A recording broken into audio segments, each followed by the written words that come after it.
Welcome to the Champion Circle. We are proud to be here today to celebrate and showcase amazing individuals from our community that are making a difference, that are bringing a couple of grains of sand to a beach to change the world, to be change agents, and to make magic happen each and every day. We are brought to you by Liga de Justicia Abogados, Liga de Justicia Foundation, and all of the great viewers, ConexcionLatina, and all of the great viewers that we have that follow us, that like, subscribe, and allow us to tell the stories of the amazing people that we focus on.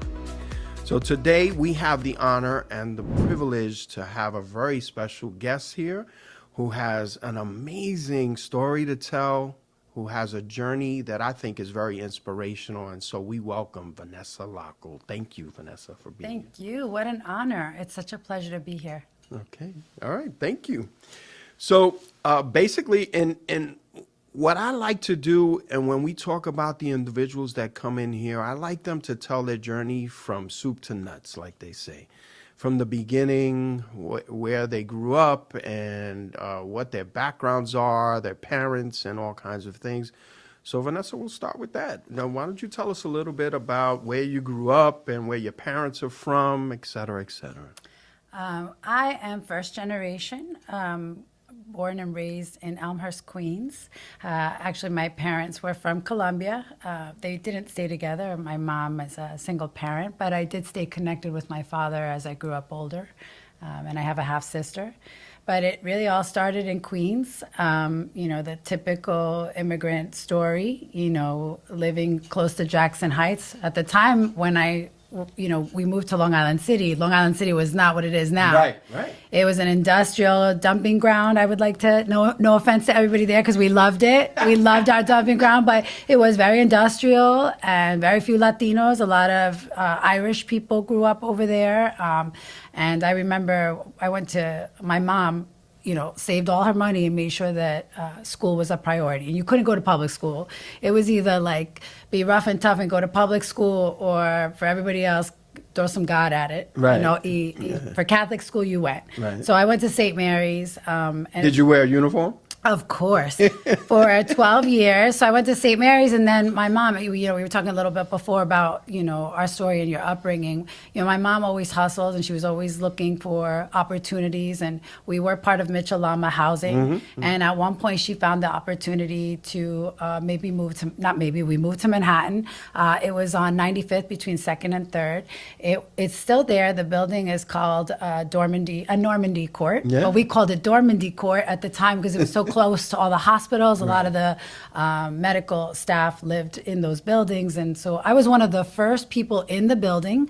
And they used to fill it up with the Mitchell-Lama kind of families to, give the foundation and then go out and rent the apartment. So it was an honor to be able to grow up like a city girl when we weren't from the city. Mm-hmm. But you have to kind of assimilate. Right. Those are words, you don't have to use as often now. But at the time, it was like, you got to assimilate quick, girl. You got to learn. I had to make sure that I lost the accent. I had to make sure there was a lot of things that in the transition from Queens to Manhattan, we knew we leveled up. I felt like I was the Jeffersons, like the Latino version. Moving on Yes, up. Yes, we come in. And even though it was technically subsidized housing, it was at the same time, we were really proud to be there and to continue on in kind of that tradition. My mom's focus was always education, top priority. And I thank her for that now, because it's something you could always fall back on. Right. So I did go to 12 years of Catholic school. And when it was time to graduate high school, I went to a school that would give me the most money. So it was a liberal arts school up in Maine. So I froze my ass off. I showed up to Lewiston, Auburn, which if anybody knows Maine, it's like 30 minutes further north than Portland. It's freezing, it's snowing, it's ice storms. And I show up like with platforms on and a jean jacket, showing up city life, like ready to throw down. Okay. Meanwhile, this is Patagonia world. This is like, you know what I'm saying? These are Birkenstock. Yeah, Birkenstock. Yeah, right. kind of, you know, all that stuff is cool now. But at the time, I was like, what is all this granola self, right? But it also, like, now I appreciate it, right? Going to that school, full ride, provided me that opportunity to think outside the box. It reminded me that there's a bigger world outside of just New York. Because when you're from New York, you're like, this is end all be all, right? This is the city, number one. The New Yorker, right? Right. And I was New York. I was New York. And to go up to Maine and then to freeze my face off, to get an education and to come back and just kind of give my mom that. It was never for me. Right. I never did it for like, let me get this education. It was like, my mom needs it. She checks the box. She gets to say she was a great parent because her daughter fulfilled these requirements. But I say that because it's like when I've been doing a lot of mentoring. We work with the Brentwood School District now on Long Island. And I look back on a lot of that experience and I realized like I wasn't good at school. I wasn't fully focused on the things that you would think somebody in my level, as an executive director now, clearly you've been focused your whole life, right? Hell no, right? And in that, and some of that was so important in building who I am now and giving me that perspective and being able to kind of have that understanding of where other people are coming from all along the way. So it was challenging. It was rough. My mom had it hard trying to like keep me in line. Daddy issues, all the things they talk about. So we were talking about family and how beautiful it is to now have that family. Like I wanted to ensure that I had for my future what maybe I didn't fully have growing up. So I worked on the steps of ensuring that would happen for me. And that's hard because you got to commit to that, you know? Sure, it takes discipline. Right? Absolutely. And over the years, so now I am happily married. We're going to be 24 years this year. Congratulations. Yes, thank you. But if we talk about marriage, and that's a whole other show, right? You talk about the ups and downs and the reality of it and overcoming. And yes, you have to, when they say at the next year at our 25th anniversary, I'm going to say like, we didn't kill each other. I didn't kill him. He didn't kill me. And that's basically what we're celebrating today. It's like, it's that accomplishment of doing it together. Right. But it is a lot of like growing up in the city, bringing that out to Long Island, and really kind of exploring how all of that made me who I am is influencing the work that I do now. Well, I love so many of the things that you shared so far already, right? So you talked about assimilation. You talked about the fact that you're humble enough to discuss the fact that you didn't have it all together, that you weren't totally focused on education, and yet you were able to accomplish really great things in your life so far. And you still have so much more to accomplish, right? So I want to go back a little bit before we go on to the next chapter. Let's talk about assimilation. So you mentioned assimilation, but you were on the borderline of Spanish Harlem, right? Correct. So you had to have a significant Puerto Rican or Hispanic kind of presence in that area. So, my question to you is, how much did you assimilate, and how did your culture influence you in your young years, in your family life? It's funny because I definitely see the point that you're trying to make about, well, what did you assimilate to? There was so much there. I was definitely like when I was growing up, people would ask me, are you Puerto Rican? Like nobody said, are you Colombian? Right. And because I did grow up right there, I was like, yeah, might as well claim, I'll claim it. I'll claim it, yes. Or I had a lot of friends that, really kind of came from downtown. Going to the Lower East Side and like where your friends that were going to grade school and high school, where they were in the city really defined where you were hanging out too. So yeah, I was an uptown girl, but I would go downtown. And then I remember when I was in I was part of an upper bound program at Columbia University. So it was a high school student. My mom was always looking for that random, like, throw her into this, throw her into that, right? Keep you busy. Right. And giving you opportunities that God only know where they take you. So, it was really, in that experience, I was uptown West Side. That was a whole other, world. And I remember you had to be careful where you kind of like walked and like, but then you got into Columbia University. It was beautiful Morningside campus, right? So there was just a lot of just kind of how the city really helped me just have a very broad view of life. So assimilating into the fact that I wasn't just a little Colombian girl from La Plaza in El Restrepo. Like, I'm now in America, and it's like the world was your oyster, no pun intended, now that I work in Marine. But there was this full understanding of, like, I could be hip hop, I could be salsa, I could be, anything that, like, I could listen to The Cure and the Beatles and go to Strawberry Fields in Central Park, and it's all me. Right. That's okay. Right. But it took a lot, because growing up, you're just kind of feeling like, what's my place? Where do I fit in? So that sense of belonging, you're telling me then at a very young age, you had the ability to find that peace within yourself? No, you just keep moving forward. You throw yourself in there. Looking back, I have my daughter now. She grew up here in Miller Place, and I see how my children walk into the room. There's never this, like, question of, like, will I fit in this room? They're just walking in the room. Right. Where for me growing up, it was always like, okay, like, who am I? Who do I need to be in this room right now, so that, like, I'm not causing a problem, there's no issues, or that I stand out and that I'm noticed, So that's something that is, like, I have in the back of my head that people do not have, that didn't have that experience. Right. So I didn't think I belonged. And to this day, I still kind of, even walking in, it's like you check yourself before you going in. How do you feel like that's belonging if you check yourself, Right. No, I can identify with what you're talking about. So I definitely understand what you're saying.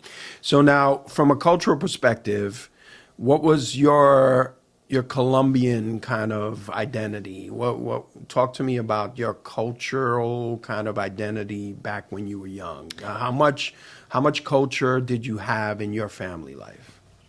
I was about to say, girl. I was like, I remember things like eating a lot of garlic because that was going to take the cold away, and wrapping some onion vapor rub shit on my neck. And off to school I went because that would be okay. Right. I was like, Mom, I was toxic. I was contagious. I don't know what it was. Right. But that was, like the Vaporu, I remember spelling it thinking that it was Vaporu. Right. And when I was like, vapor rub. Right. What, we all joke about that now, but it was a serious thing growing up. You had no idea what you were even saying. And, like, this was a common. So for me, my family on Sundays would make peto, and, like, people that were like, what are you, changua? And it's like, you're drinking milk soup? Like, what is going on? Right. So it's funny because one of my best friends growing up, she always said, going to your house, there was Spanish music playing. There was Walter Mercado that we all had to shut the hell up for to listen to. There was arepas and, like, sancocho, and, like, every Sunday.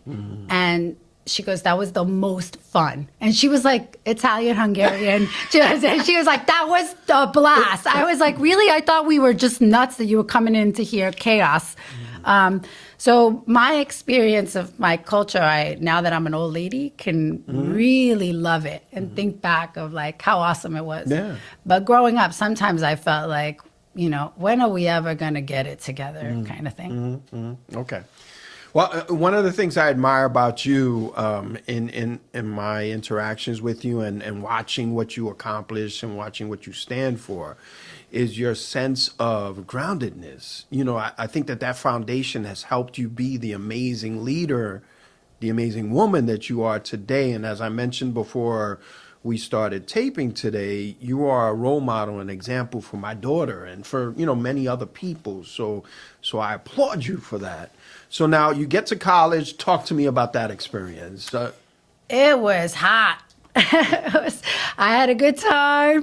I purposely do not remember a lot of the things that occurred at that time. I plead the fifth. But all that to say is I was really rushed. I took advantage of the fact that it was a paid-for scholarship at the time. I made sure that I picked an easy major so that I could graduate and I wasn't challenging anything. But the reality is I went all the way to Maine, to a wonderful liberal arts school. I got a theater degree as a major and an undergrad, like a sub in Spanish, because, like, I was like, ¿por qué no? Right. Throw that in there, right?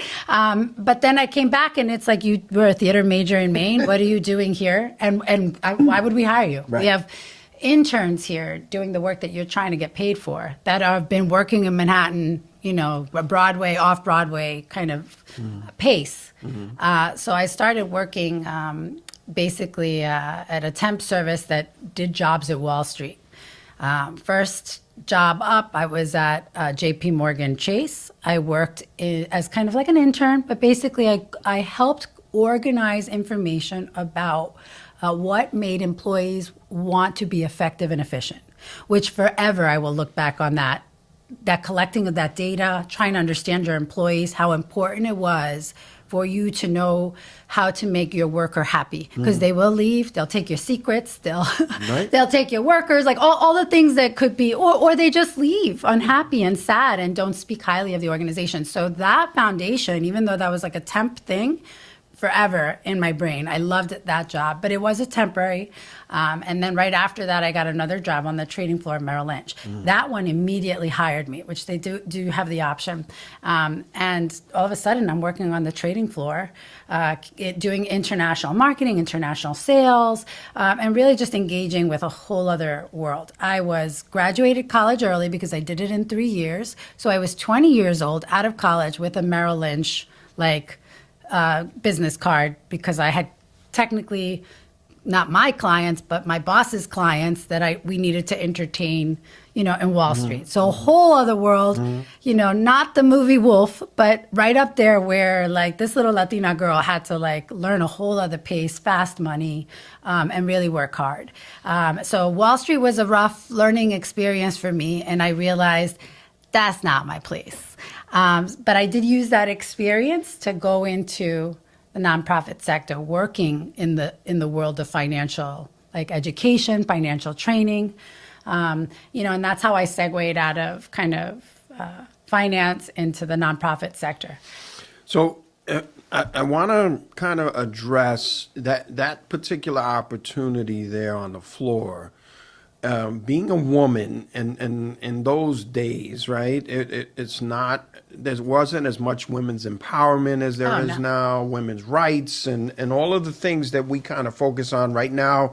At the taping of this show, it's Women's Month, right? I don't think we even celebrated it back then.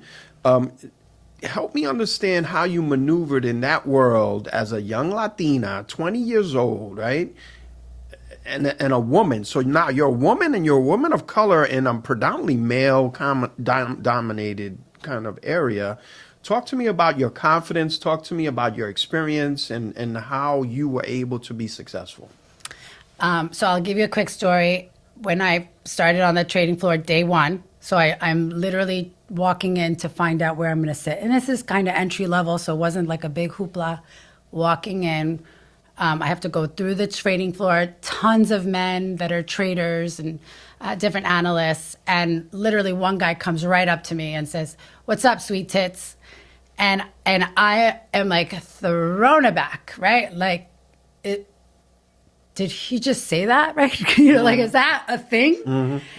And, I look at my person who's walking me in, and he's like, "Yep, you'll be right here." Kept it moving, it didn't say anything. Right.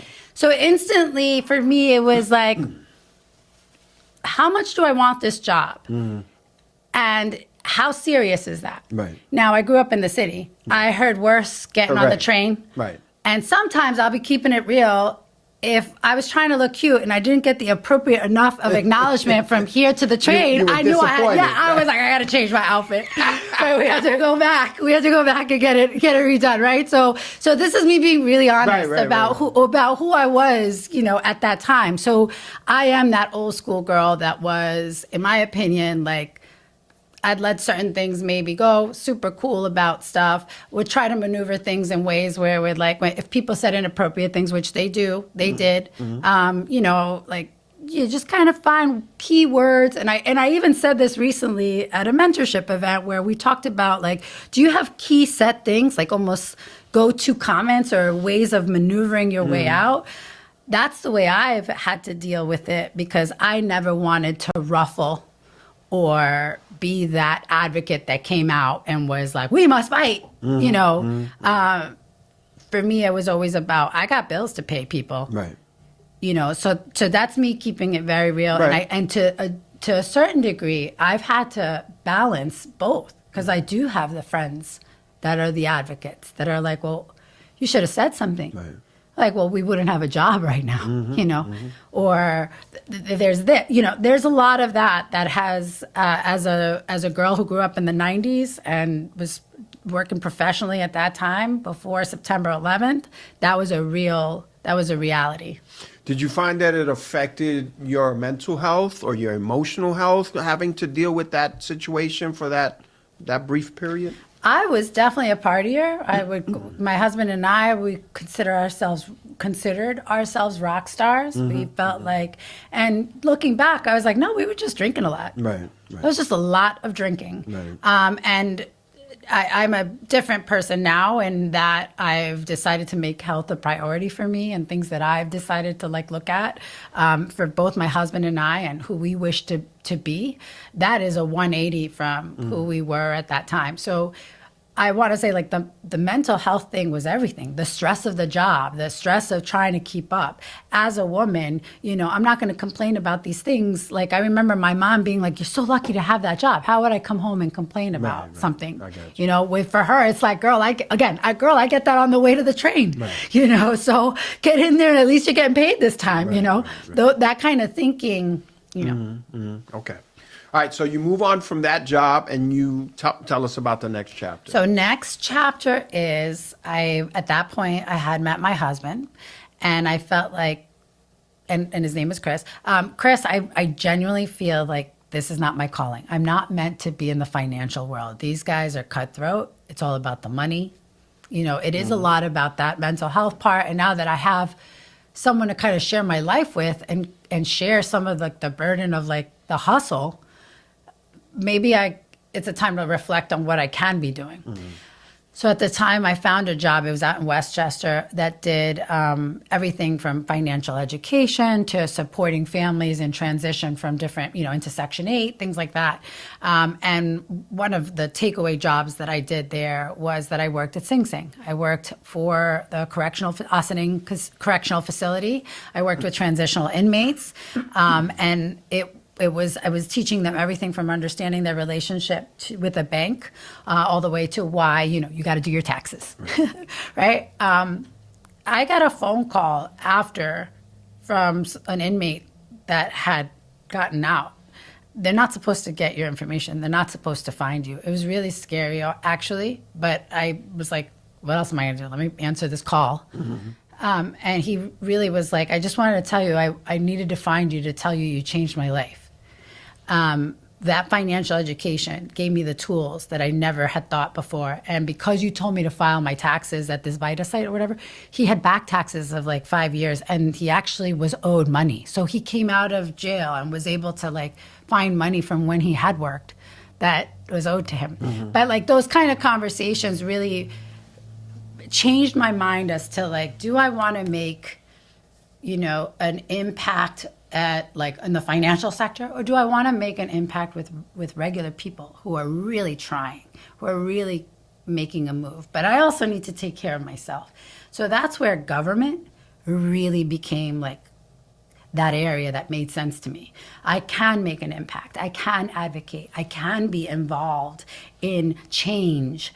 I can be showy and do marketing and put my local official up in the spotlight and make a show out of him, which was my theater major. Putting it all together and making the big production for a local official to be acknowledged and recognized as doing the best work for the taxpayer. All of that got me excited. Right. So that job that I had gotten a really big grant from the New York State Banking Department.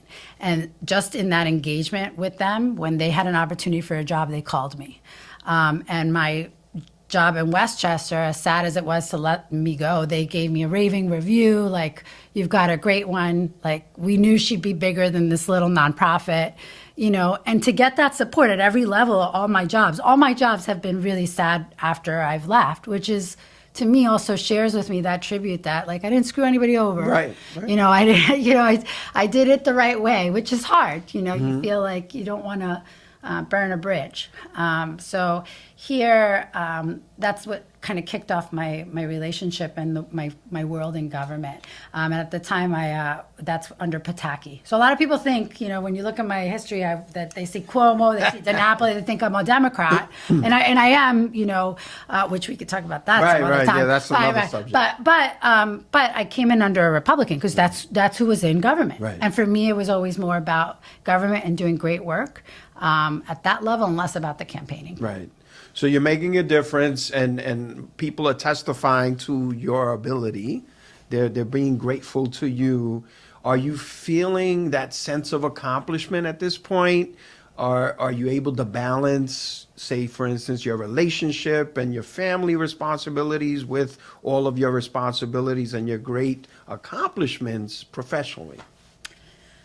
All along the way, the hustle's real. Like when I was in my 30s, married, like the 7-year itch, the babies are little. I'm trying to be somebody at work and not be resentful that, like the man doesn't have to feel bad about leaving to go, right. Be somebody. And I feel awful because my kids are like, Mama, and like, so that was my 30s. Like getting into my 40s, you feel like, oh my goodness, like, professionally, the hustle is real in that next level, there's more money, more problems, the power struggles, understanding authority, the balancing of what you're doing at work versus your home, all of that becomes really real. And like right now, as I embark into my 50s, I've been an executive director at this job for 5 years. And, and we could talk about that job, but it is literally one of those moments where having brought everything together, it makes sense now, but it's hard.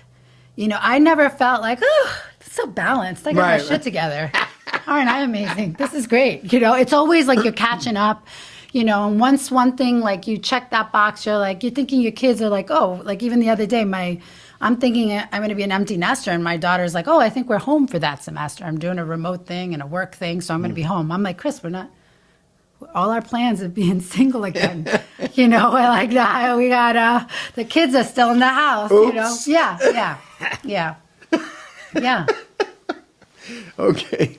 All right. So what, I think it's important that you talk about your great accomplishments in your governmental roles. So give me some examples of the different roles that you've played and some of the great successes that have come about where you felt like you really made a difference.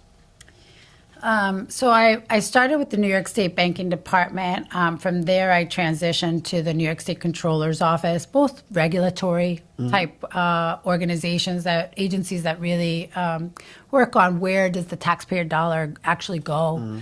And I loved all that experience. But I think when I was really called into action, and those jobs, it helped me understand the whole entire state. Like what happens up in Buffalo is not what's happening here on Long Island, right? And really understanding the dynamic and how the state plays was really key. But when unfortunately, we were all victims of Sandy, Superstorm Sandy. When that came along, there was a need for someone of government relations in the region to advocate for Long Island. Right. And when I got that phone call, that was really that call to action. We literally had to mobilize. Everybody hated government. They didn't think that we were going to be a resource in any which way. You're coming in to meddle. Just give us our money and get the hell out. And I was tasked with going into our, first of all, if you know Long Island, South Shore communities, this is our rough and tough. They tell you how it is kind of communities. And they're like, we hate you already. You're going to come in here and get us organized. So we would work with all of the powers that be, formal and informal, of that community, from school districts, fire departments, hospitals, all the way to the local officials, the libraries, and getting a representative from each of those areas to work together to plan and advocate a resiliency effort for the region. So if a next 100-year storm happened again, how would we make sure that the area was safe?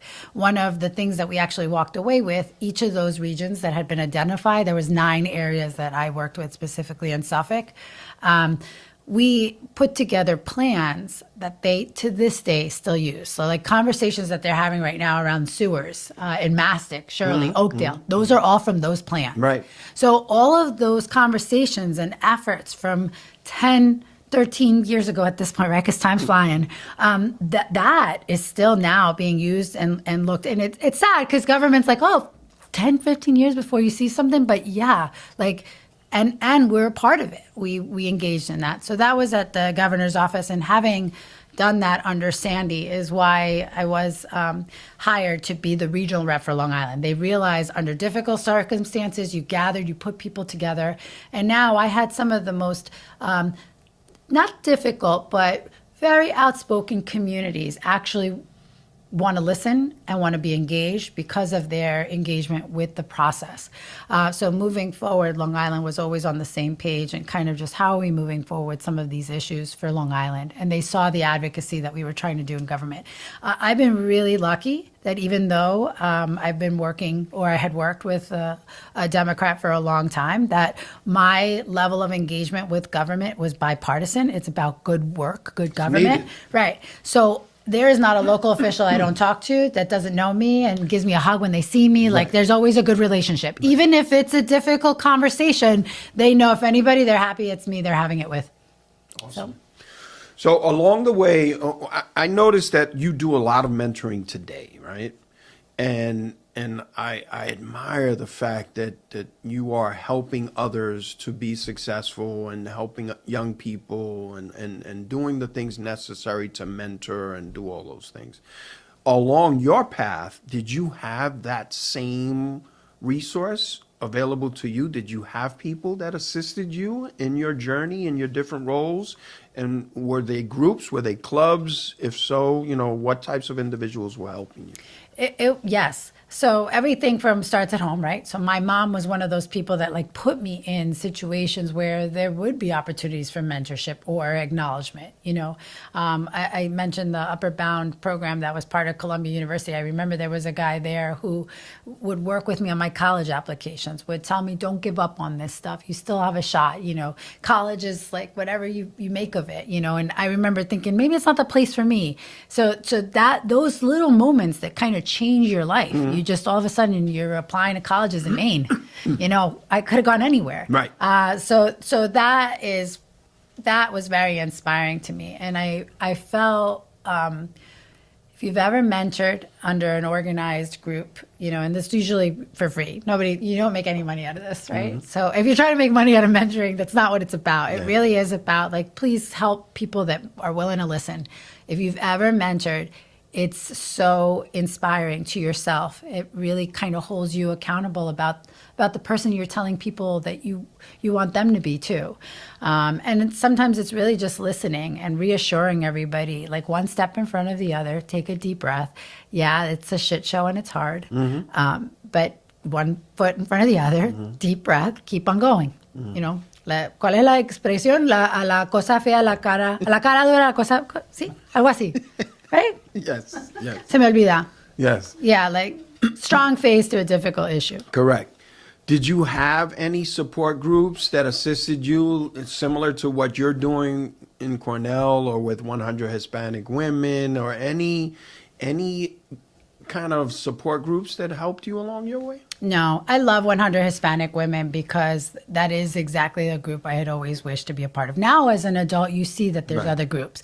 But when that group formed, all of us Latina professionals that were out there that got together instantly were like, this is something different. We have organizations. Yes, we have a Latinas group for lawyers, a Latinas group for marketing people. We have like groups for everybody. But this was all of us together as a network of professional women that were out there doing something. That was very, very inspiring. And that in itself, when we get together, we mentor each other. Right. What are you doing on the HR issue? What are you doing on the, and sometimes the emotional part, well, you know how we get emotional. You'll be able to have these honest conversations with each other that, sometimes you're not able to have in other settings. So it's been really wonderful. Awesome. So talk to us about once you've gotten through all of these great challenges and accomplishments on the governmental side, what's the next step for you? So that's interesting because right now I'm embarking on a couple of things, right? And I'm going to keep it real. Like as a woman, we were just talking about, like it gets to an age where like, am I losing my mind? Am I forgetting things because I'm just forgetting things? Is this menopause, right? Like what's the evil game that's happening? Because I can't get through my sentences. I don't even remember my name sometimes. So I started realizing that 2025 was going to be focused around health. I can't control the world. I can only control me. First things first is what's my baseline? I don't even know where I'm at. Like I know I run, I try to be healthy, but like what are my biometrics telling me? My point is that's the next step. The next step is controlling the only thing you can control, which is you, and making sure that you are the best version of you that you can be. So when it comes to the health side and the running side, that's really the part that I'm now exploring, is really just kind of looking at what's the next level in my running. And I've done several marathons. I did my 10th in Miami this last January. And I've got 4 planned for this year, and I've got 4 ultras planned for this year too.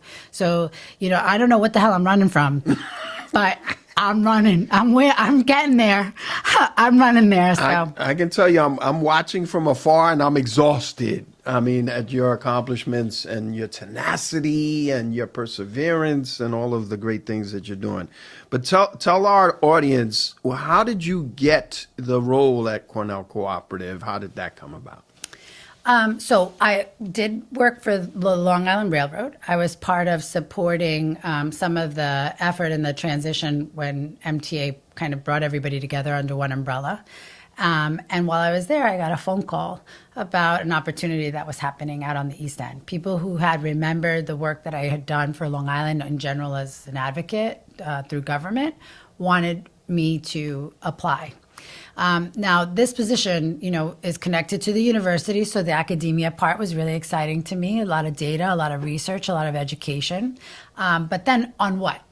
Now, because of Sandy, I did a lot of work on shoreline restoration, understanding the importance of our bays and, the fact that we're an island and, the challenges that we face.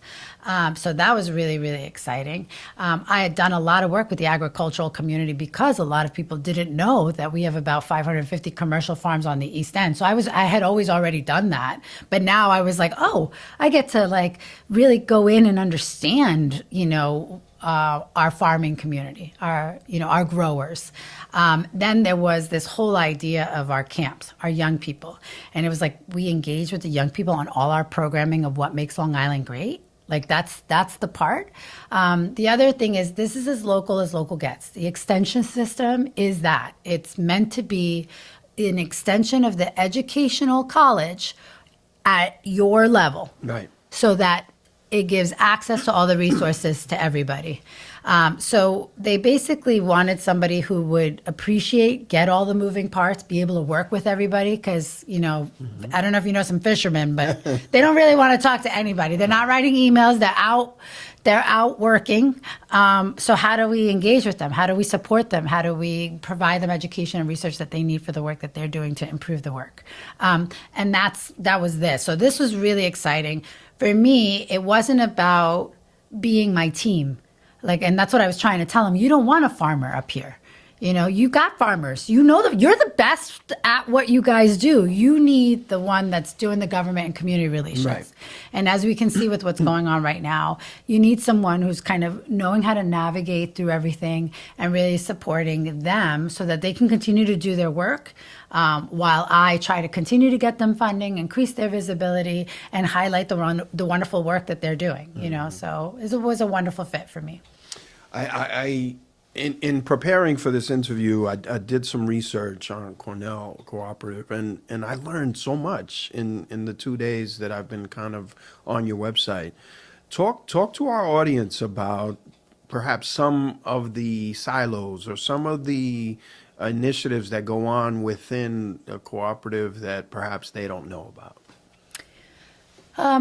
I think sometimes if you're a farmer and you're dealing with agricultural issues and you come to our Cornell campus to go get your soil tested, you may not have any idea that we have an actual Suffolk County farm that's in Yaphank that you can go and work with livestock and understand that there's a whole other entity for the homesteader, like the person that does not have a farm, but wants 2 chickens in their backyard because egg prices are going up. Right. You know, so under bringing those 2 worlds together, you know, has been really wonderful. They were aware of each other, but how do you engage with each other? How would the homesteader engage with a commercial farmer? Really big issues, very different.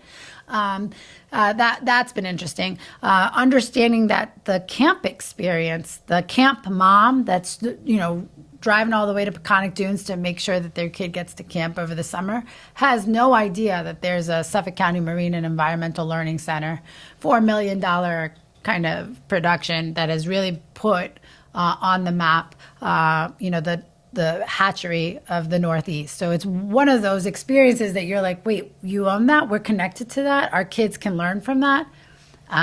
So that's some of the wonderful things. And nobody even knew that Cornell Cooperative Extension was really out here other than the stakeholders, the instant stakeholders. What I've been trying to show everybody is that if you're on Long Island, if you're anywhere in New York State, you are a stakeholder of what's happening here in CC of Suffolk. There are 56 extensions within the Cornell system. We're very different. So like if you went to an extension system in New Jersey, it would be Rutgers, just one school, one extension within the school system. You don't, anywhere within New Jersey, you just call. Here, anywhere within the state, you would be identified an actual extension that pertains to you, and you'd call that extension. Of the 56 extensions, we are the biggest. We are a $22 million organization. We have about 350 employees, over 3,000 volunteers. We have over 4,000 kids that go through our camps every year. So huge production, a lot of activity. There's not a single part throughout Long Island that we're not in some way engaged in. So. The camps are fascinating. So talk to us about how to register for camp. Are there any kind of scholarships to those camps? You know, tell us a little bit about the length and the time frames, et cetera. You can go on ccsuffolk.org and you can basically go onto the camp section. At this point, we're looking for to hire camp counselors. So if you know of any good young people that are interested in wanting to work through the experience, you actually get a pension. You become a state employee. You are part of the Cornell Cooperative Extension System. But our camps, we have about 7 camps, everything from a sleepaway marine camp out in Southold. It's called Peconic Dunes, all the way to the more traditional 4-H agricultural Suffolk County farm that's in Yaphank, where you could have your kids go day camp and they can experience what it's like to kind of be and work on a farm. As well as some satellite camps that are throughout the different parts of Suffolk County where you can experience our touch tanks, aquariums, all the different aspects that we have regarding that. And as I mentioned, we had 4,000 kids on Long Island going through our camps. And that's not, 1,000 kids 4 times because they came 4 times a week. That is the full amount. So there's some of those 4,000 have come 2 or 3 times to increase that number if we wanted to. So a lot of engagement. And how have you seen the impact on these young people? Are you taking metrics? Are you following Absolutely. data on those types of things? And what are you finding? So some of the first things we look at is where are the families coming from? So it's really interesting to see that through word of mouth, all throughout the state, people are sending their kids to our camps. So that's really exciting. Very recently, we had the new president of 4-H. Her name was Jill Bramble. She came down to visit all of our camps because we are the leading camps in the 4-H system throughout the nation.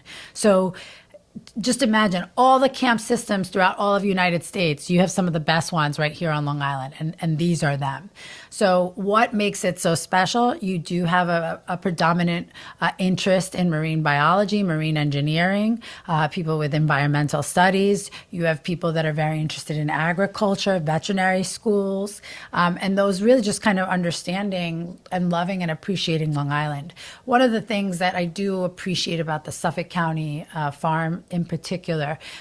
Some of our camps STEAM, STEM, and yes, we have that at the farm. Some people are very focused on education and really kind of those grades and, preparing for college.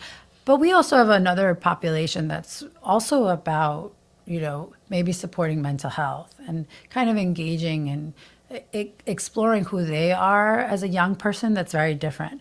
And I think sometimes going to the farm, being around animals, it just really calls to you at a very different level. So I love that we have a very balanced approach to our young people because, as you know, Long Island, our young people on Long Island are very diverse and they need a lot of support, and we have that engagement. You mentioned STEM. Why STEM? And what does that STEM program do? What has it accomplished? Well, obviously, STEM is really around science and the arts and math and all those things that we hear from the curriculum that provides that diverse educational background for a child to be prepared for the world. We, of course, do a lot of that programming naturally. On Long Island, any of the Cornell Cooperative Extension programs are focused around all of those issues. And for our young people, we want to ensure that they are prepared for not only the future and education, but Long Island and supporting Long Island within the integrity of how Long Island wants to be supported. We have an agricultural community. A lot of people don't know that. Come to our farms, you'll know that. Mm-hmm. The Cornell Cooperative is a nonprofit. So pseudo-government, but it is a 501c3? Tax-exempt status only. We are an extension of government. Okay. Back in 1917, we were mandated to exist by Suffolk County. Oh, okay. So it is a government-made entity. Okay. It basically provides education and research for the community, and that's why it gets that nonprofit. Right. Because we're not trying to make money here. Right. We're bringing education Right. and research. So that's Okay. where the 501c3 status comes from, but we are, in essence, Governmental. Now, what areas would you be able to promote that our viewers could come and assist the Cornell Cooperative Extension as volunteers? What types of needs do you have that we could talk about today that might inspire someone to help? So we have programs at every level for all ages. If you're young and you're interested in maybe working in our camps, we have camp opportunities there, but we also have community service projects. So if you're needing your community service hours, you can work with us to identify opportunities in which our young people can volunteer. We usually do that at the farm, but there's other programs that do it.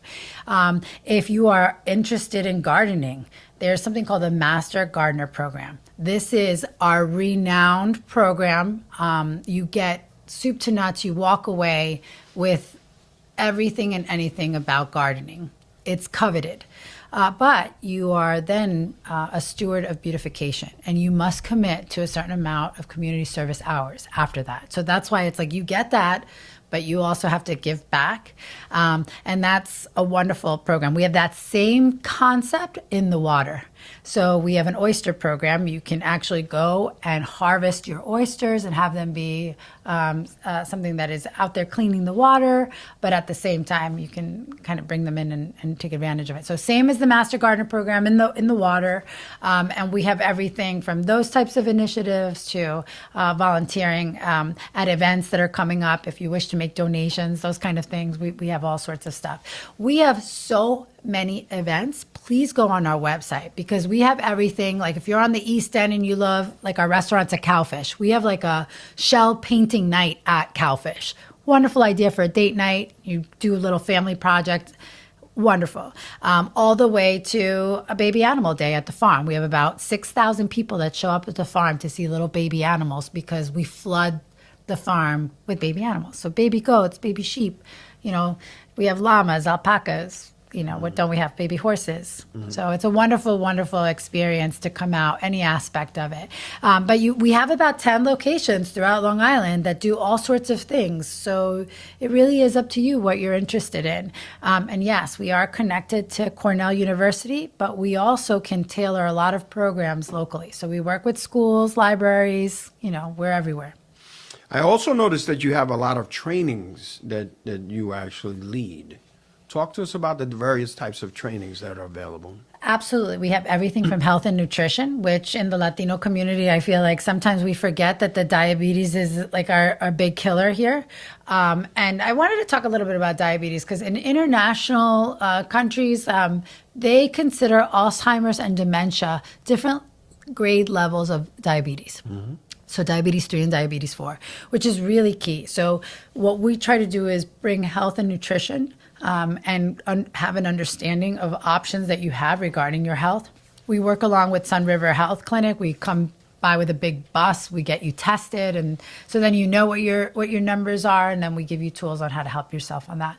So those are some of the kind of programs that we have there, all the way to the farming community. The actual commercial farmers need their licenses, their trainings. They have to have all their licenses up to date. So we work very closely with many agencies like DEC and Ag and Markets to make sure that these guys have all the resources that they need. We do that as well in the Marine program. So it really is depending on what you're interested in, what you're looking at. We have programs like Farmer for a Day for adults. You know, you want to go and you're like, I want the camp experience that my kid had.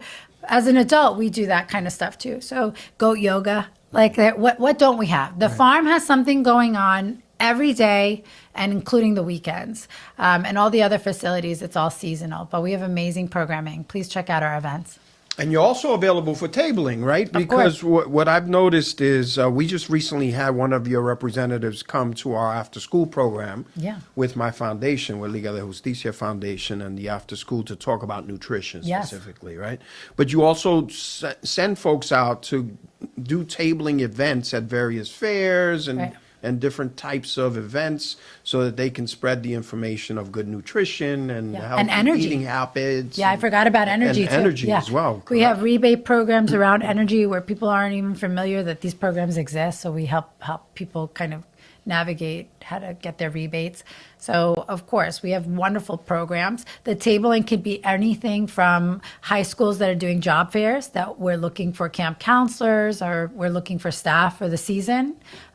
Know that off season, we have about 220 employees. That number goes up to almost 400 employees during the summer season. So we bump up almost double in the summer months.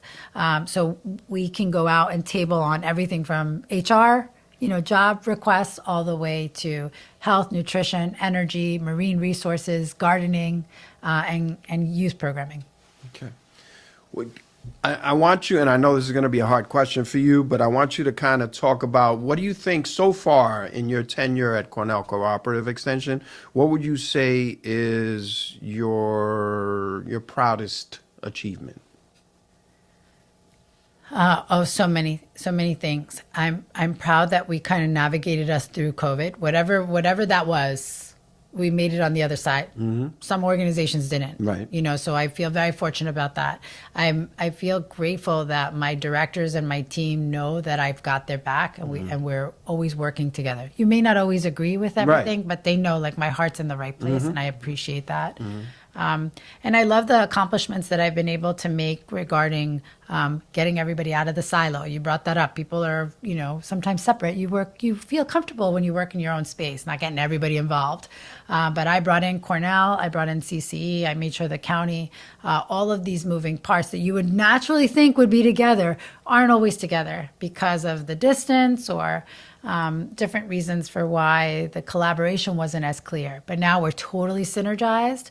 So that makes me happy because as we embark on what's happening over the next couple of years, you need the team to be on the same page at every level, from the board to, your founding fathers like Cornell and Cornell Cooperative Extension, all the way to your county who understands what you need to be doing for the taxpayer. Looking forward, do you have anything that you're super excited about that's kind of in the horizon that you have in planning? Are there any initiatives that you're kind of in the infancy stages of that you look forward to maybe rolling out? We are very excited to do the Welcome Center at the farm. That should be opening up this June. we didn't get to do the big Taj Mahal that you wanted to do, but we were able to revamp and reset the stage for the importance, because there's a lot of activity that's going to be happening at that farm. Everything from supporting the needs of our fishermen and our farmers in a processing facility, all the way to ensuring that farmers with livestock have a place to go if they have questions, concerns, and issues with their animals. So that's exciting to me, because this city girl, remember where I started. Elmhurst, Queens, Right. did not think I would have a farm in Yaphank Right. ready to like throw down and provide resources to the whole other end of Long Island. You know, I started in Long Island City all the way out here, and I'm genuinely proud of that whole effort. So I'm excited to support the region, and I'm hoping to make our farmers, more importantly, because that's the whole reason Cornell Cooperative Extension exists. It's for them. And right now, when we're seeing what we're seeing with tariffs and all this other stuff, it's all about local and buying local and supporting them. Right. So this is a very exciting time for us. So now I'm a Nassau County resident. My daughter is in Nassau with me, right? And many of our viewers are from Nassau or from the 5 boroughs. How can they get information? Do you reach out to other areas besides Nassau in order to get this information out so that other people can benefit? Absolutely. So CC of Suffolk is one of the biggest extensions of the 56 extensions, but we collaborate with everybody. So if you reached out to us and let's say it was a program that CC Nassau or one of the city affiliates was kind of supporting, we would obviously redirect and handhold in that process. We don't want to just throw you away. Right. But we provide so much programming under CC of Suffolk that in most cases Nassau could be something that we would support. Okay. All right. So if you were to give some advice to some viewer that's watching this, whether it's a young person, an older person, what have you, what kind of words of wisdom would you share with my daughter, Mia and Ashley, or with anyone that's viewing this today? What kind of words of wisdom could you share with them today? A couple of things. Don't wait. Be in action. Sometimes you're sitting there, you're anxious because you're like waiting for something to hit you. And it's like, if you're in action, you're not waiting for anything. And you never know what that action will create for you. So that helps sometimes with the anxiety. The other thing is one step in front of the other and take a deep breath. Don't give up. Sometimes it's so easy. I don't know why you're looking to the back or to the past or to like who you once were. Keep looking forward. And I know that's hard. Like, I'm not saying that. Like, you could do it, no problem. It's a daily struggle and a challenge. And be kind to yourself, because it's so easy to... Latinos, like, we're such light dimmers sometimes. They're like, esa no va a correr ninguna maratón ni nada que está haciendo, right? But it's like, no, don't be a light killer. Be like, claro, you want to run that marathon? I won't run the marathon with you, but I'll hold a sign. Right. I'll bring you the water, girl. There you go. You know, like, that kind of stuff is key. So don't be a light killer. Okay. You know, bring the light. And tell our viewers, where can they find out more information? Talk to us about your social media and your website, please. Oh, if you want to reach out to me, I am very transparent, open to the public. So I am VCPL02. You can find that on Facebook, on Instagram, on LinkedIn. But we're also CC of Suffolk, CC en Español. That's my organization. We have a wonderful team that works behind the scenes to make sure that we create the visibility for the resources that CC has to the community. And in Español, it's not just in English. So we cater to everybody. In language. And your social media presence is on what platforms? For CC, on everything. We're on LinkedIn, we're on Instagram, we're on Facebook. I think trying to think if there was a Twitter. Mm-hmm. Oh, I'm sorry, X. X. Right, sorry, yes. And some people are leaving X because of all sorts of statements things. or what have yes. you, right? But we're on there because we want to just, we're around for everybody. And I guess the last thing that I'd want you to share is just talk to our audience about their role in helping CCE be more successful. What's the last thing that you want to share about how they can help you be more successful? I think sometimes we're up against AI, we're against internet, and we're up against Google. We are here. We are your CC of Suffolk Extension System. We are here to know about Long Island, cater to your issues. You're not going to get that on Google. They're not going to give you that tailored approach. So if you're into agriculture, marine, community education, youth programming, or energy, please come to CC. All right, awesome. Well, I want to thank you, Vanessa. Thank you are a true champion, and that's why you're here on the Champion Circle today. We have decided that you are part of our chosen family. We applaud you. So we grateful. thank you for the great work that you're doing and the inspirational kind of effort that you're making each and every day, your energy, your passion, and all of the, I think, just positivity that you bring, regardless of whether or not you're even ready for that moment. You strive forward and you do what you have to do. So thank you for being part of this show today. Oh, thank you. And thank you to the Liga de Justicia. Right. I'm so grateful for everything. We appreciate you. So we thank Liga de Justicia Abogados, Liga de Justicia Foundation once again for this opportunity to highlight Vanessa and the Cornell Cooperative Extension and her journey today so that you can be inspired by this amazing change agent, by a woman who has accomplished so much and has so much more to accomplish.